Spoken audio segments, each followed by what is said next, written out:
வணக்கம் சுலேகா.com நேயர்களுக்கு வணக்கம். நான் இந்த படத்தோடைய இசையமைப்பாளர் பாண்டி ஒலிபெருக்கி நிலையம்.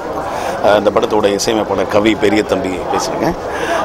இயக்குனர் ராசு மதுரவன் சாருடைய காம்பினேஷனில் எனது இரண்டாவது படம். முதல் படம் முத்துக்கு முத்தாக, அதிலே ரொம்ப நல்லா சப்போர்ட் பண்ணியிருந்தீங்க. சுலேகாவுக்கு ஸ்பெஷலாக நான் நன்றியை சொல்லிக்கிறேன்.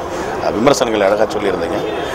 இந்த படத்தில் டைட்டில் சொன்னோன்னே எனக்கு தோணுச்சு ஒரு இசையமைப்பாளனுக்கான படமாக இருக்கும்னு. ஏன்னா எல்லா படத்துலையுமே ஒரு எங்களுக்கான பயணமாக இருக்காது. ஏன்னா அதுக்கு இசைக்கான ஒரு வழித்தடத்தை எல்லா படத்துலையும் பண்ணிடவும் முடியாது. அதுக்கான களம் அமைப்பு இருக்கும்போது தான் இது அதில் இருக்குது. இசைக்குடியே பயணிக்கிற ஒரு நல்ல படம்.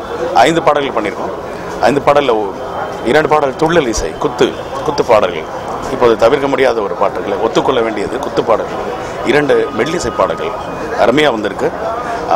ஒரு ரீமிக்ஸ் பாட்டு 1970களில் வந்த பட்டிக்காடா பட்டணமா திரைப்படத்தில் திரு மரியாதைக்குரிய எம்.எஸ். விஸ்வநாதன் ஐயாவுடைய கேட்டுக்கோடி உரிமை மேலம் அந்த பாட்டத்தில் ரீமிக்ஸ் பண்ணியிருக்கோம்.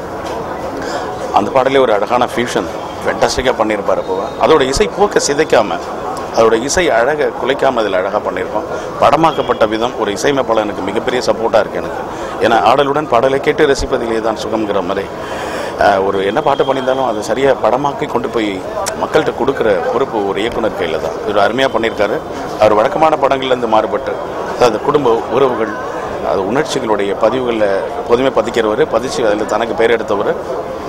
இதில் கொஞ்சம் விலகி, அதிலிருந்து கொஞ்சம் விலகி ஒரு பொழுதுபோக்காக, ஒரு இளைஞர்களுக்கான படமாக, ஒரு காமெடி படமாக, கூடவே தன்னுடைய முத்திரையும் பதித்து ஒரு அருமையான படமாக பண்ணியிருக்கார். இந்த படத்தில் பணியாற்றி ரீரெக்கார்டிங்கான ஸ்கோப் அருமையாக எனக்கு இருந்தது. இதில் நான் பண்ணியிருக்கேன்.